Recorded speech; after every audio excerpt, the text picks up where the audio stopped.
Anxiety disorder, ये शब्द हम सबने कई बार सुना होगा, है ना? लेकिन क्या इसका असली मतलब हम समझते हैं? ये सिर्फ थोड़ी बहुत चिंता करने से कहीं ज्यादा है। ये एक ऐसी हालत है जिससे दुनिया भर में लाखों लोग जूझ रहे हैं, पर फिर भी इसे लेकर बहुत सी गलतफहमियां हैं।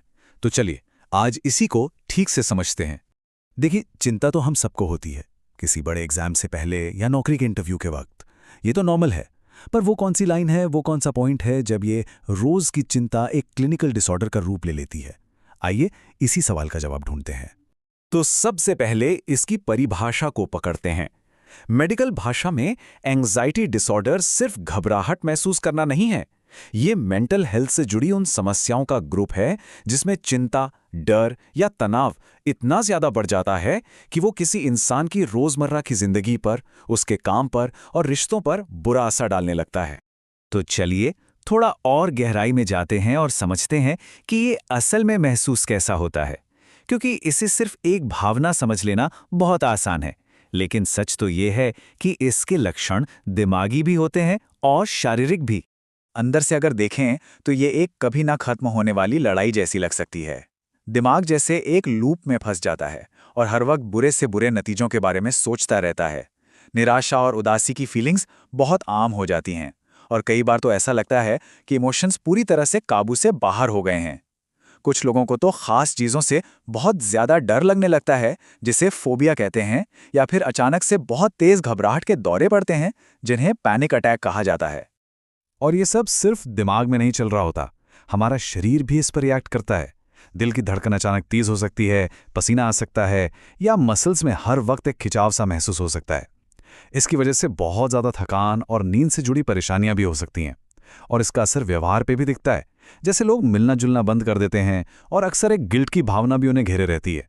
तो सवाल ये है कि आखिर ये होता क्यों है? देखिए, इसका कोई एक सीधा साधा जवाब नहीं है। एंग्जाइटी डिसऑर्डर की जड़ें काफी गहरी और उलझी हुई हैं, और इसमें कई अलग अलग चीजें एक साथ काम करती हैं।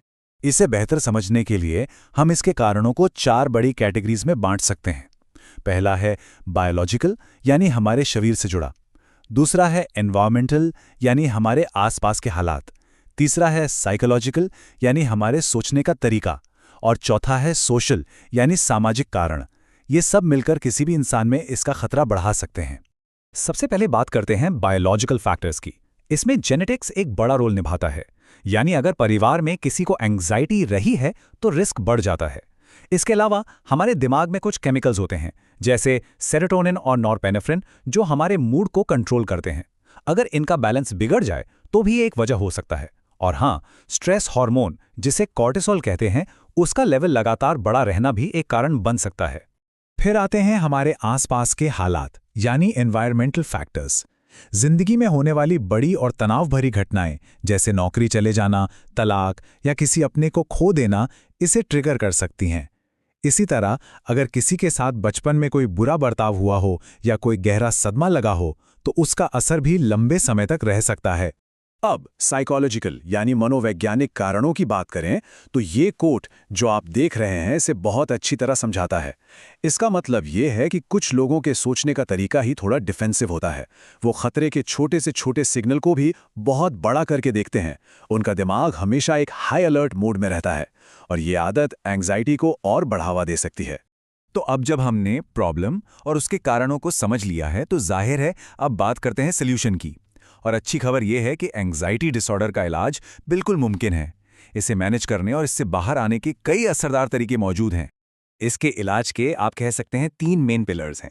पहला है साइकोथेरेपी, जिसे हम टॉक थेरेपी भी कहते हैं। दूसरा है दवाइयाँ, जो दिमाग की केमिस्ट्री को बैलेंस करने में मदद करती हैं। और तीसरा है लाइफस्टाइल में बदलाव, जो रोजमर्रा के लक्षणों को कंट्रोल करने में काफी मदद करता है। ये टेबल इन तीनों तरीकों को और भी साफ कर देती है।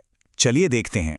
साइकोथेरेपी, जैसे कि सीबीटी, ये सोचने और बर्ताव करने के उन नेगेटिव पैटर्न्स को पहचानने और बदलने में मदद करती है जो एंग्जाइटी बढ़ाते हैं।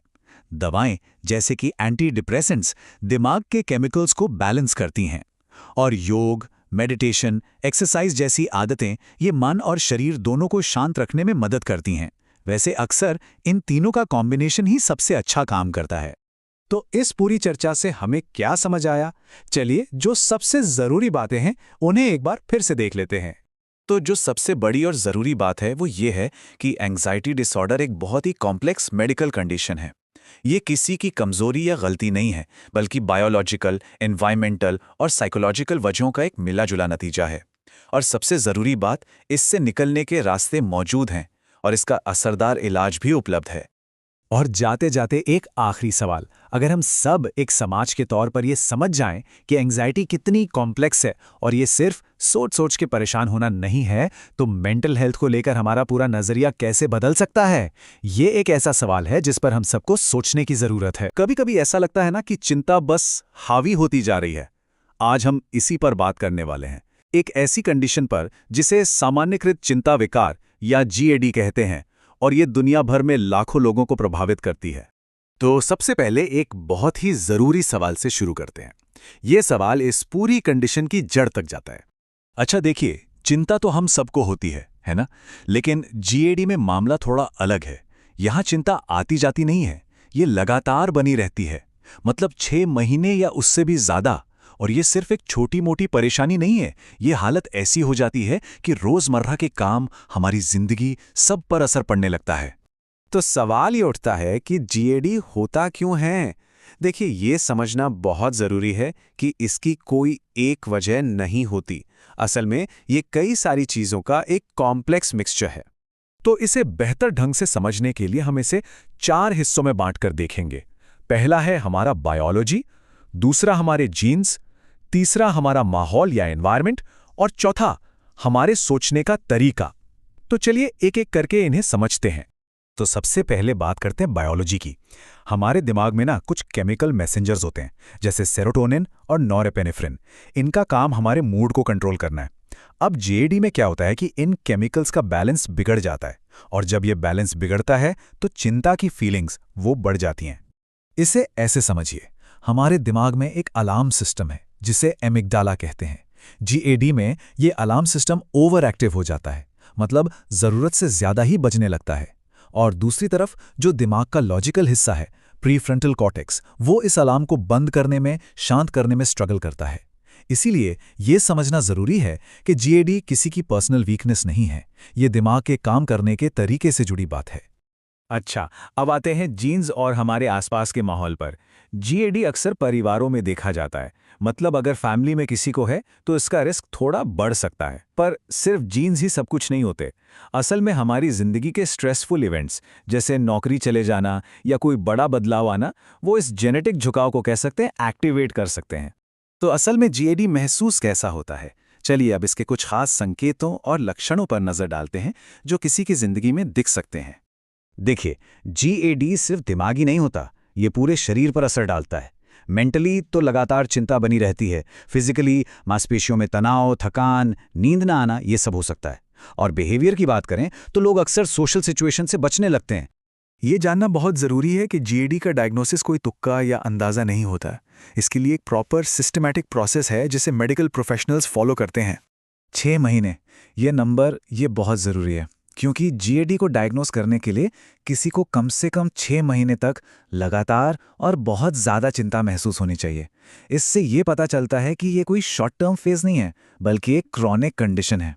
प्रोफेशनल्स डायग्नोसिस के लिए एक स्टैंडर्ड गाइडबुक इस्तेमाल करते हैं जिसे DSM-5 कहते हैं। इसके मुताबिक GAD के लिए अनकंट्रोलेबल चिंता तो होनी ही चाहिए, साथ में कम से कम 3 और लक्षण भी ज़रूरी हैं, जैसे बेचैनी होना, बहुत ज़्यादा थकान महसूस करना, और सबसे ज़रूरी बात, इन लक्षणों की वजह से उनकी रोज़ की ज़िंदगी पर गहरा असर पड़ रहा हो। ये जो डायग्नोसिस का पूरा प्रोसेस है ना, ये काफ़ी डिटेल्ड होता है।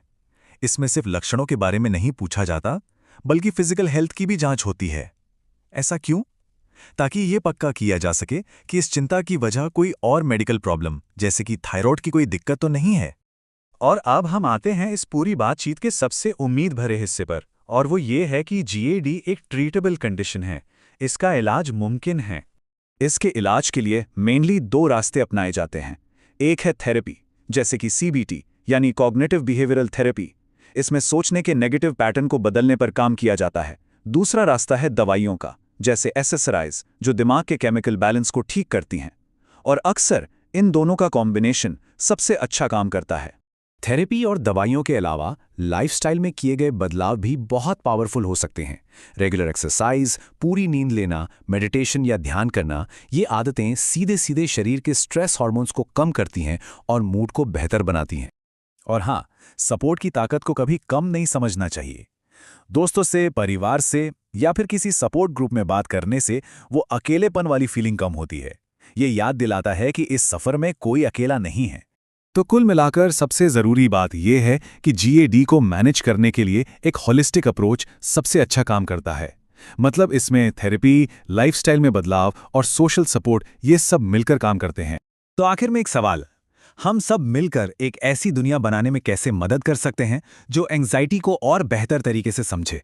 क्योंकि याद रखिए, समझ ही वो पहला कदम है जो हमें हमदर्दी और सपोर्ट की तरफ ले जाता है, न सिर्फ दूसरों के लिए बल्कि अपने लिए भी।